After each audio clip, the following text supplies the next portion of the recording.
You know, sometimes you just gotta pick something that'll fuck you up. You have a certain craving for a seriously difficult shooter. And in terms of post-Half-Life shooters, Call of Duty World at War might be the hardest ever made. Anyway, I'm not gonna spend much time talking about the game because it's fucking Call of Duty, you know what this is. Just know that this game has a certain reputation when it comes to its hardest difficulty. It has broken many people. But why World at War? Veteran difficulty is always hard in Call of Duty, so what makes World at War special? Well, when it comes to shooters, your best strategy is usually to sit at range and be incredibly patient. The problem with World at War is that it's purposely designed so you can't do that. Anyway, you'll see what I mean. Also, a 6% platinum rating for a single player game usually is not a good sign. But as you know, nothing scares me, and if you've seen this channel, you'll know I've done some pretty dumb shit.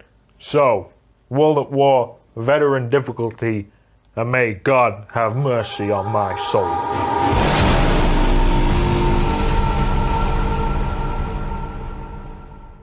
Here we go. As you can see, this is where Treyarch started to do their controversial opening scene thing.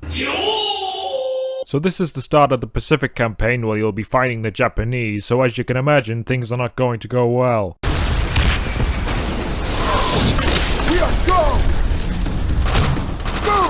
Typically with these games, you're gonna want a close range and long range weapon. The Garand works great as it's not bolt action, and you're gonna want the Type 100 submachine gun. This thing in terms of the Japanese levels is the best weapon. It's super accurate and reloads quickly, and when you die instantly, reload time matters a lot, as you'll very quickly find out. This is the first, I guess, obstacle in the game. Even though you are fighting downhill, there is no cover, so you sort of just have to prone and hope you don't get shot. Thankfully, your teammates are actually useful, and if you kill a few, they should finish the rest.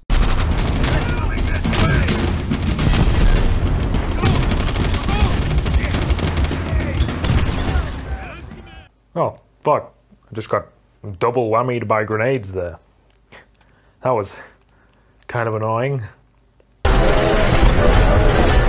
But honestly, the rest of the level is pretty normal. It's not really that hard. Wow, a first level that isn't ridiculously hard. Wow, Halo, you could learn something, you fucking asshole. There really isn't much to talk about here. The mission is short and they gave you an infinite airstrike, so it's hard to complain. This is where the grenade deaths start to roll in though. You know, they're getting a little bit more annoying. I'm sure it's nothing, it's just a lot of enemies, that's all. He's all snarled up on something. Shit! We're back!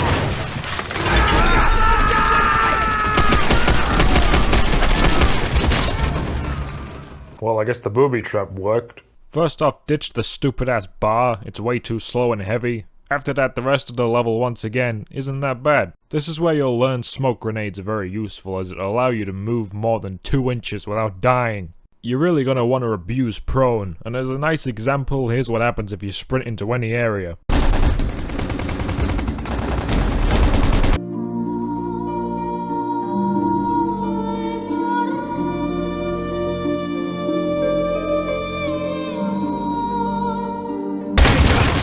After that, you'll have to defend, and after the tanks show up, you can just wait until the mission ends. The next mission is the start of the Russian campaign, and it's the only mission in the game that allows you to stay at range, making it probably the easiest. Well, other than the fucking dumbass sniper part. He's on the top floor! Right side!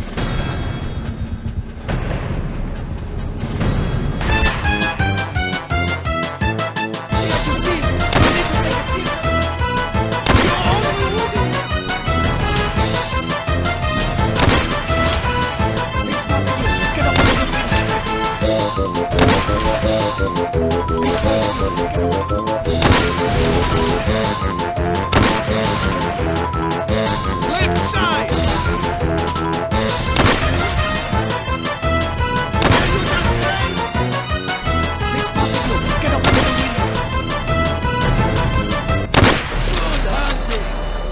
Pros will surely have heard those shots. The easiest way to kill the sniper is the first attempt you'll get, but most likely you'll fuck that up and what ensues is this really annoying section. The sniper himself will take 3 shots, and if you get hit once, you die. What's supposed to happen is if you miss him, you have to change position as you'll know where you are. But it doesn't really work, or at least it's hard to know where he thinks you are. You sort of just have to dart back and forth and pray you hit him. I mean, just look at the last shot I got him with. Other than that, it's a pretty fun mission. Now, the American campaign in this game, it's pretty good. But the Russian campaign, holy shit!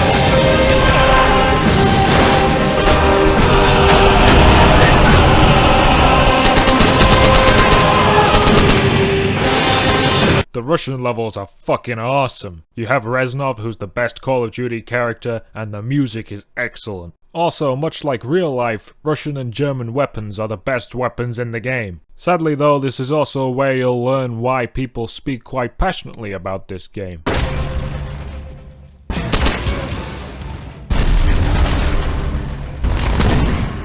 Okay, here's the big thing with World at War. For some reason, and I tested this, on the hardest difficulty, there is like no limits to how many grenades the enemy can throw. They must have cranked the AI's aggressiveness all the way up, and the problem with that is that they really like to throw grenades.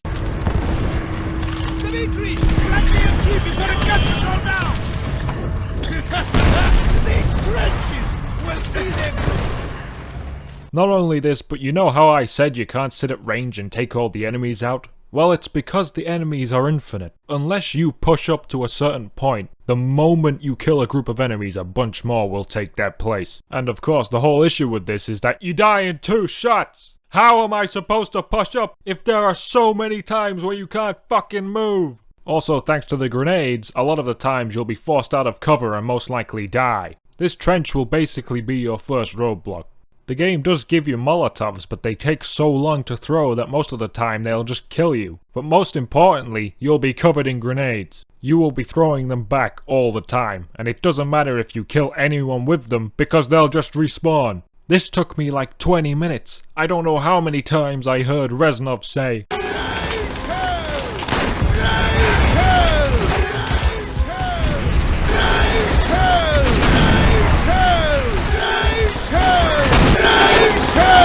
when you go to the left side of the trench, you basically have to peek down the left and right sides and kill the enemies, and that's if they don't just decide to rush you. Then you finally make it to the end, and...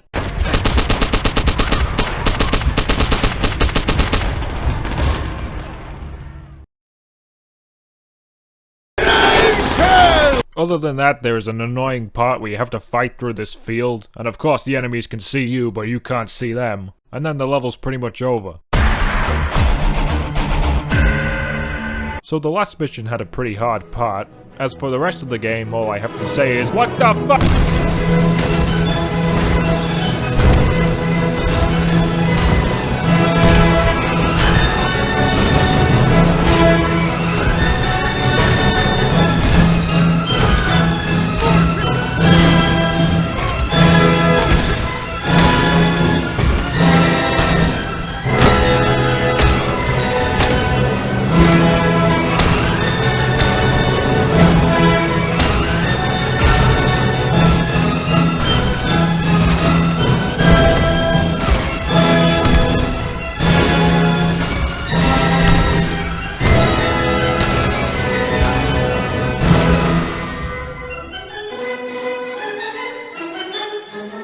Pretty much every section here sucks. Now surprisingly, the flamethrower is actually useful. You can just spray it and it will kill everything it touches. But you know, that doesn't mean you're immune to bullets. This first section where you have to take out the mortar pits is awful. Because there are fucking guys everywhere, in every entrance and on top of the trench. Of course, there is also the constant barrage of grenades, and if you move too far back, there's a machine gun that'll kill you instantly. The thing is though, is if you rush to the right side, they'll all follow you and shoot you in the back. The best thing to do is to throw a smoke at the entrance so the guys won't follow you and you can clear out the right side. Smoke will save you through this entire level. For the last mortar pit, it's pretty much essential. The last encounter in this level though, holy fucking shit. The moment you walk in.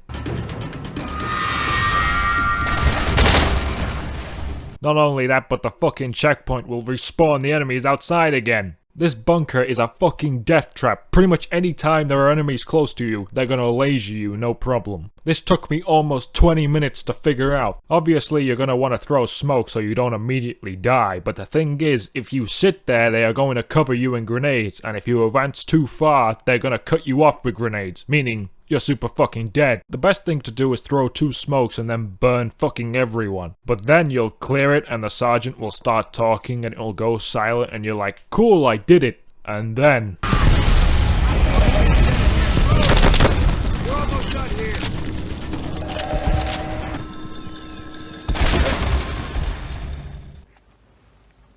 What? Well, hopefully this will be a bit less annoying. We need to move up and knock him out. Never mind. What the fuck is this first section? How am I supposed to advance on this? There's no cover and there are infinitely respawning guys everywhere. You basically just have to squeeze your way into everything. You have to hug the ground and dodge the constant rainfall of grenades. I'm not sure if smoke is even useful here because the area is so big, but going around the left side seems to be the best strategy. Then you'll come across this turret that the game will ask you to get in, but of course, this is the hardest difficulty. The next section though is somehow even dumber. If you thought there was no cover before, here you have 2 barrels you have to squeeze into. Here you're gonna want to clear out as many as you can and move up a little bit before they respawn. Also, don't be tempted to use the turret, it won't protect you from grenades. Your real issue with this section though will be the grenades forcing you to run. Just look at this shit.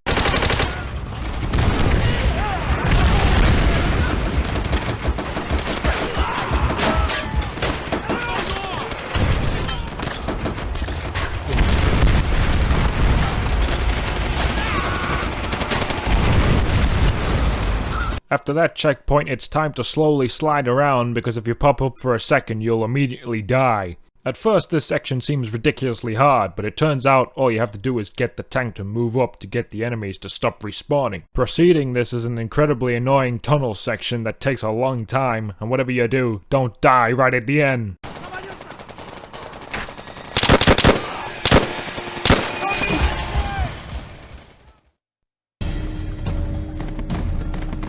Oh, for fuck. What kind of a fucking checkpoint is that? My god, the last mission was hell. What the fuck happened? The game just suddenly got ridiculously hard in the last 2 missions. Please just give me a break. Brave comrades of the 3rd Shock Army, today we lay waste to the German line. Push forward. Oh no. Not a vehicle section. Oh, please God, no, not a vehicle section. Oh God, I don't deserve this.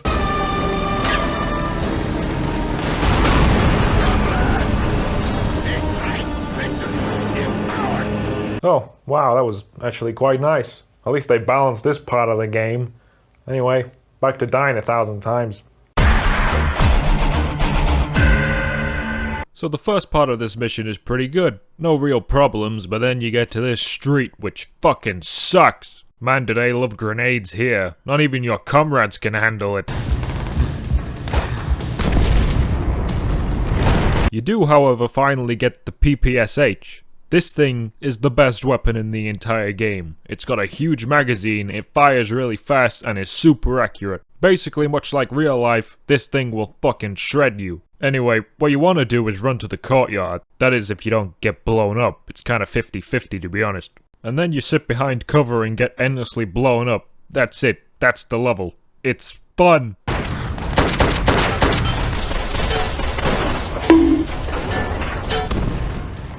You get halfway down this courtyard and you're fucked. There's grenades everywhere and the guys from the street may or may not decide to shoot you. Basically, if you run to the right side, you can't peek without getting shot and you'll eventually get blown up by grenades. On the left side, you'll get shot by guys on the street. After about 15 minutes, you'll figure out that if you go to the left side, clear out the enemies, and pray the street soldiers don't shoot you, you can run in and hide before they respawn. After this, the rest is pretty much indoors, and honestly, the indoor sections are not that hard in this game. This is because I think they scale back the AI in these sections or else you'd immediately die, like in fucking Burn 'Em Out.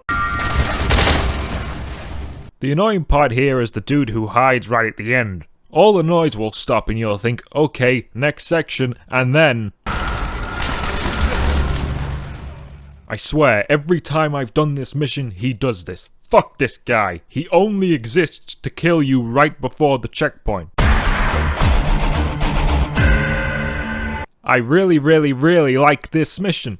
It's such a cool level, the design of all the interiors is just so spot on. It's also completely manageable. All of a sudden you can stop sweating bullets and appreciate the game. That is until you get to the subway, which would have been cool, but this is veteran difficulty and this part makes me want to climb into the forever box. At this part, the enemies are back to their usual insta-kill setting. First off, fuck the right side, the left side is easier, and what you want to do is hug the wall and go from cover to cover and into any door you see. There is also an ultra-safe tactic you can use where every couple minutes the lights will go out, allowing you to kill and advance safely. This section is a lot harder than it looks though. A lot of the time you'll instantly die the moment you peek. It will take a while, but you can inch your way to the end of the subway whenever the lights go out.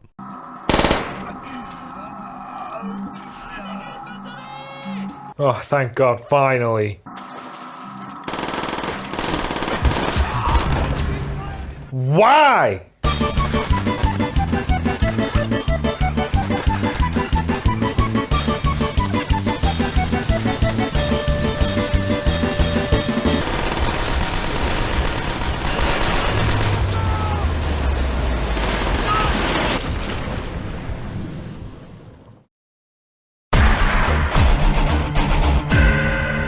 It's a plane level. You shoot the boats, you shoot the planes. It's really easy, so don't complain.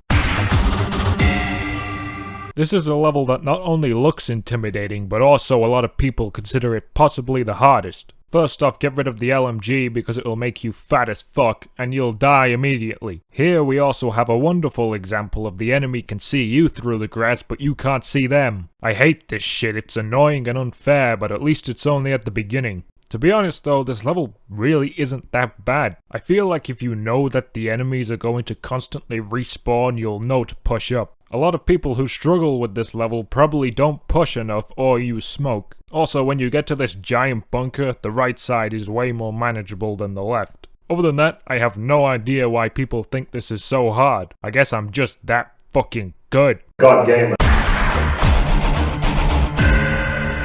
I have an update. It turns out I'm not that fucking good. What the fuck? What the fuck? This checkpoint took me 25 minutes. There are fucking infinite guys everywhere. Banzai charges, the grenades are fucking back, no cover. This is horrible. How am I supposed to move up? Not only that, but there are these trap doors that they'll use to surprise you. Thankfully, you can use these to your advantage though. The best strategy for this segment is to push up the left side by sitting in the first hole. Of course, you still have to clear the enemies, which is super fucking hard to do, and this whole section will still take many attempts.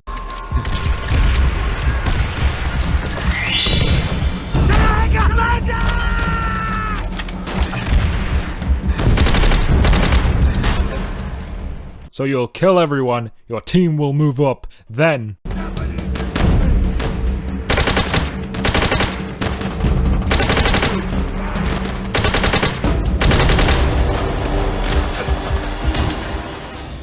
Yeah, I guess they could just spawn out of nowhere. What the fuck was that? So it turns out the trapdoors on the right side will only open up when you go near them, even if your entire team pushes on. Because why wouldn't they? The rest of the level is kind of fun because they give you an infinite mortar you can throw. Just be careful not to blow up your own guys.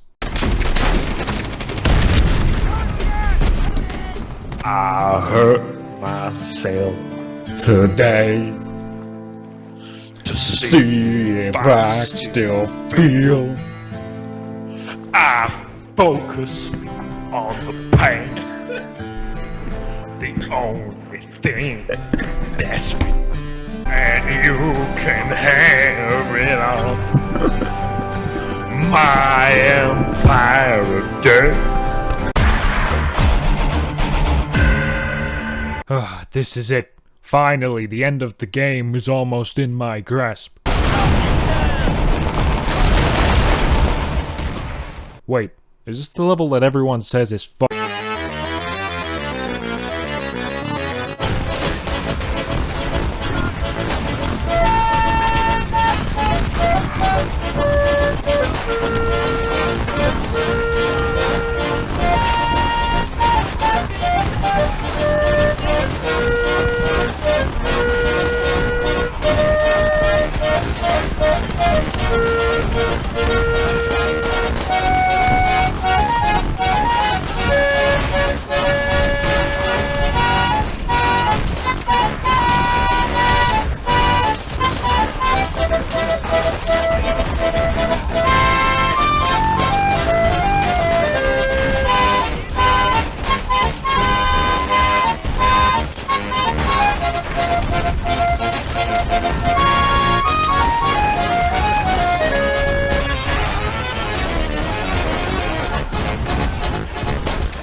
I don't even know what to say. Nothing can prepare you for Heart of the Reich. Every single thing that makes this game hard is here and cranked up to 11. Cover isn't actually much of an issue, but oh my god, there are so many guys! To blow up these first two AA guns, you just have to pray you don't get shot. The left one in particular is fucking insane. There are like 20 guys in front of you, and they will endlessly respawn. And yes, they all throw grenades!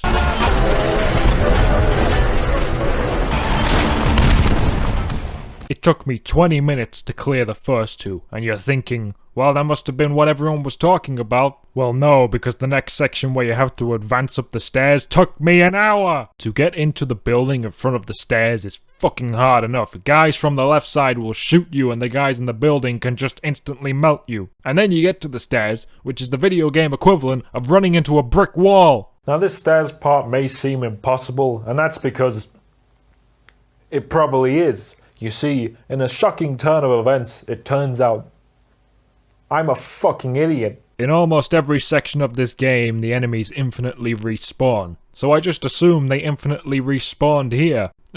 Turns out they do, but you still shouldn't advance. If you go to the top of this building and shoot out the window, eventually your men will advance and then the mission will end. Even without this section though, this level still sucks and earns its reputation. April 30th, 1945. When he first spoke of Demonpickle. Reznov told tales of a hero. Someone we should all aspire to be like. At times, I have seen him show mercy, but at others act with complete brutality. I do not understand him. Perhaps heroes need not question their actions. Here it is, the actual last level.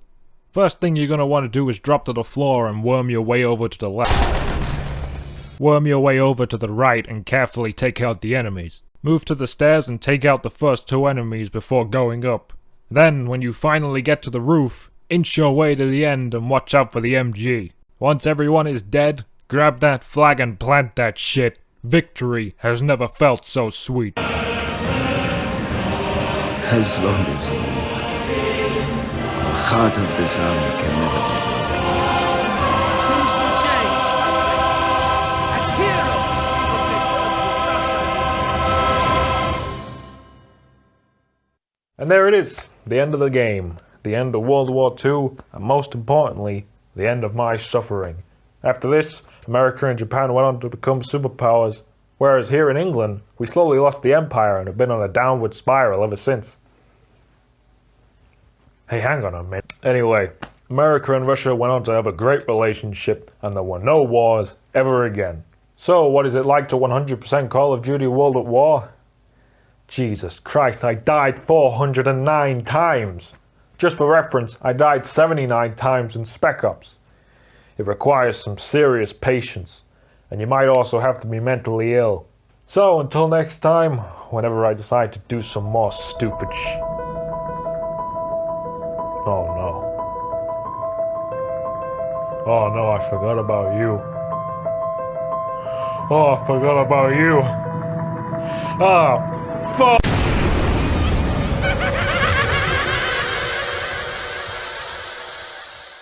There were 3 DLCs made for World at War, and 2 of them have achievements tied to them.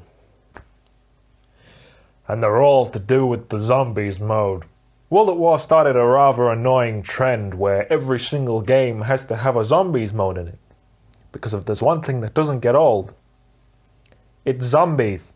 But of course, in Call of Duty's case, the zombies mode is actually pretty good, and is still massively successful today. The zombies mode is basically a co-op survival game where you hold out against hordes of zombies for as long as possible. That's it. But it's pretty fucking brutal. In order to get anywhere in it, you need a vast amount of knowledge about the maps, constant awareness, and a well-coordinated team. But I think that's kind of boring, you know? How about I try and make it more interesting? How about I do it, oh, I don't know, solo? I mean, come on. What's the worst that could happen?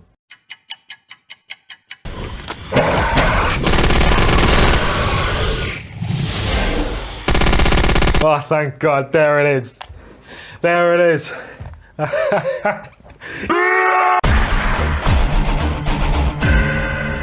So the first map is called Shinonuma. It's a big fucking swamp, and it's slow, and it sucks. And glancing at the trophy list, you're gonna see Sole Survivor, which requires you to survive until round 15, and most likely your reaction will be, Oh, motherfucker. Turns out though, it's much worse than that. The trophy Big Baller requires you to get 75,000 points in a single game, which will take you till about round 30. Oh, motherfucker. I guess the saving grace of this is this was before all the insane Easter egg stuff in the later games. World at War zombies is simple, whereas the newer ones are like, okay, turn on the power, run to the end of the map, cut this guy's head off, put it in the machine, defend, switch all the switches, watch the lights and translate Morse code, hold X on this door when the grandfather clock hits 2 PM counterclockwise, then the sun lines up with the moon. Right, there's none of that shit here. So here's a quick explanation of zombies, because I'm assuming most people know what it is. So you shoot the zombies, and every time you clear the wave, the next round will start, and every time this happens, the zombies get more health. When you kill the zombies, you get points, which can be spent on weapons and perks, and sometimes the zombies will drop limited power-ups like double points and insta-kill.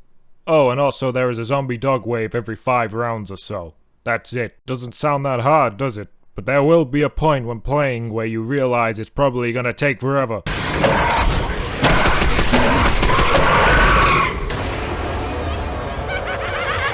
Oh, this is gonna take forever. This mode takes no prisoners.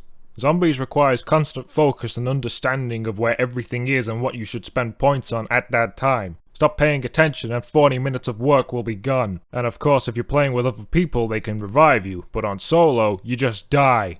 This is also before the quick revive perk did anything playing solo. Basically meaning on this map, you're gonna need a very solid and safe strategy, and to do that, we're gonna need some RNG. The mystery box is a wonderful thing to spend points on. It has a chance to give you any gun in the game, including the 2 super powerful weapons that you can only get in the mystery box. After playing this map for hours, I came to the conclusion, you're gonna need the fucking Wonder Waffle. This thing is basically chain lightning and will save your ass. Next, you're gonna need a good place to run all the zombies around. You can't really run around aimlessly in zombies, especially on this map as they'll come from all over the place and trap you.